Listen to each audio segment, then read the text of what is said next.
Memang kan di masyarakat itu kan ada wacana yang katakanlah satu RUU HIP, kemudian turun lagi RUU PIP ya, kemudian sekarang pemerintah muncul dengan BPIP.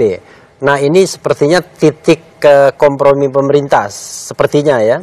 Tetapi yang perlu dicatat juga di masyarakat kan masih ada yang banyak bahkan yang menginginkan bahwa BPIP pun nggak perlu juga gitu. Jadi jangankan alih-alih dia diangkat ke dalam undang-undang, bahkan eksistensi BPIP dengan Perpres saat ini pun dianggap tidak perlu. Kira-kira begitu.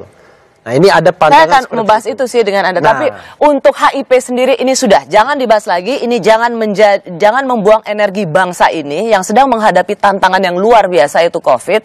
Membahas soal tentang haluan ideologi Pancasila. Nah, apakah Anda menyambut baik? Oh iya, saya sangat menyambut baik dan menggarisbawahi pernyataan Prof. Mahfud bahwa kita tidak usah lagi mempertentangkan Pancasila. Jadi Pancasila yang sudah kita terima itu adalah Pancasila 18 Agustus.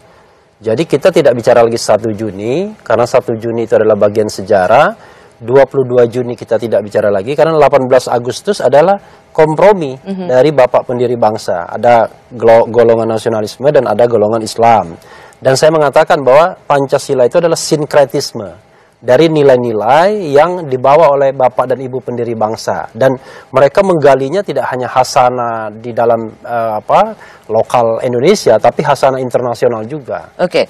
Nah, cuman memang kemudian roh yang paling utama dalam Pancasila yang berbeda dengan misalnya San Mincho I, NDS-nya itu adalah bahwa Pancasila ini sila pertamanya itu ketuhanan yang Maha Esa. Nah, itu ideologi yang ini yang nggak punya di negara lain begitu.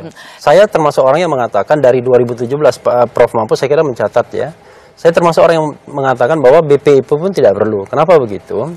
Karena saya mengatakan bahwa dalam sejarah Republik kita, nih, unfortunately, ketika Pancasila itu diambil oleh negara, maka kita menyaksikan fenomena Orde Lama. Nah, Bung Karno dengan Nasakomnya. Siapa yang tidak setuju tafsir Pancasila Nasakom Bung Karno, maka akan digebuk. Zaman Orde Baru, komnya kan dibuang, dihilangkan sampai akar-akarnya.